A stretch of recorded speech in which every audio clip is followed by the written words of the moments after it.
Ricardo Santos, nesse momento, senhores vereadores, a todos que nos assistem às casas, a nossa assessoria sempre presente no plenário, Anderson Garcia, que nos assiste nesse momento, também nos prestigia nesse momento.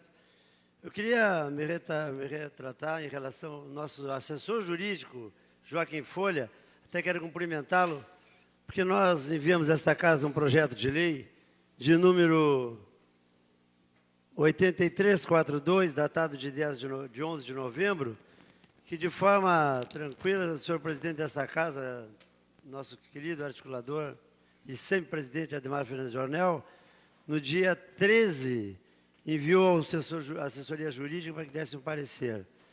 2 dias depois foi dado parecer imediato a mim, vereador, proponente, e hoje eu pedi no plenário de marcação de ordem que esse processo voltasse ao plenário que nós pudéssemos discutir.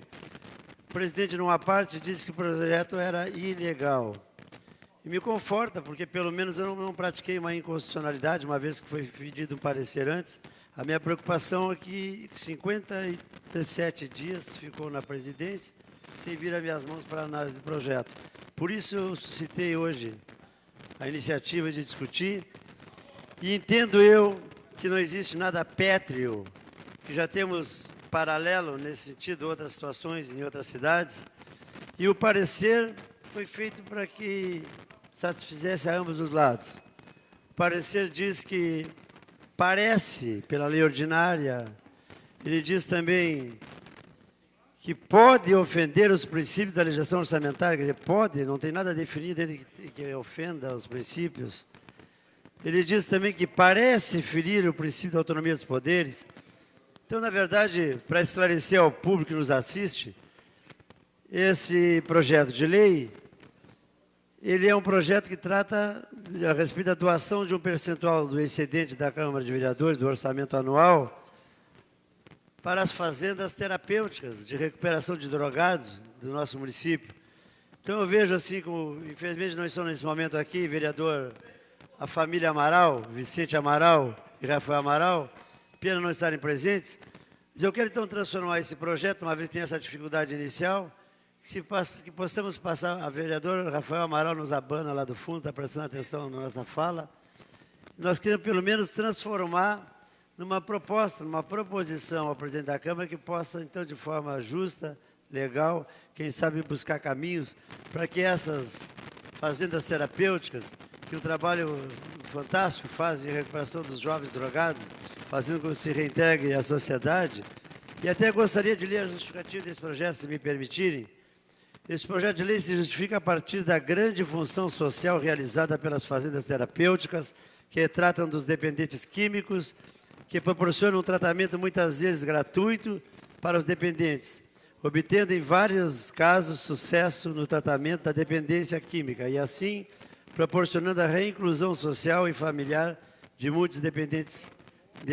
E após período de tratamento nessas fazendas terapêuticas, acabam retornando aptos e saudáveis para a vida da sociedade.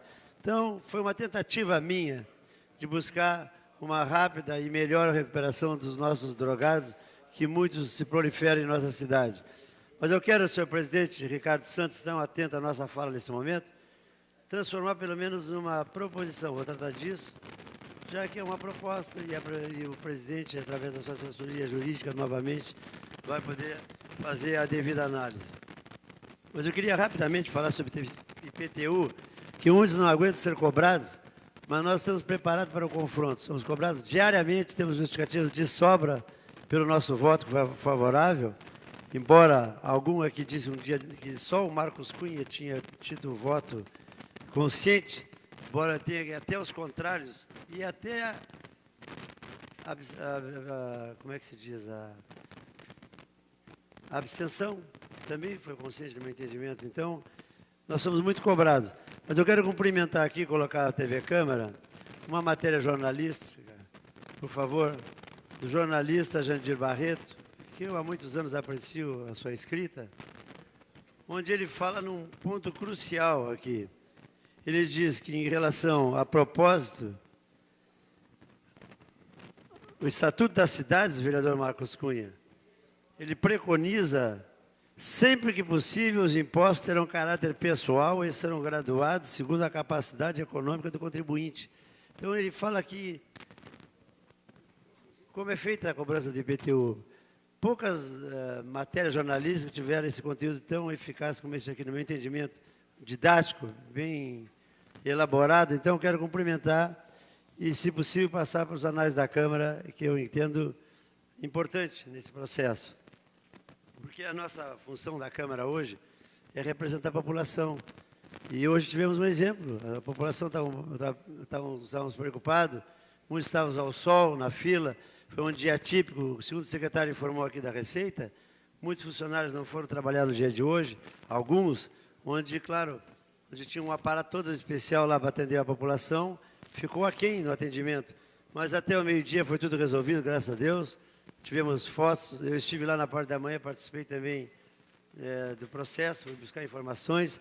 Fui muito bem recebido lá, não teve uma pessoa da fila que tivesse me questionado, caso raro, porque nas filas de ônibus, no supermercado, os vizinhos nos cobram, mas a grande maioria das pessoas que estão se queixando hoje são problemas de falta de informação, somente falta de informação. Então, na grande maioria, eu continuo com a minha tese, que a maioria dos que reclamam são aqueles que nunca pagaram, são inadimplentes costumazes, ou, claro, não têm a orientação devida. Essa é a tese que eu defendo. Mas eu queria, rapidamente, falar que a Emater finalmente mandou uma resposta a respeito dos pescadores artesanais.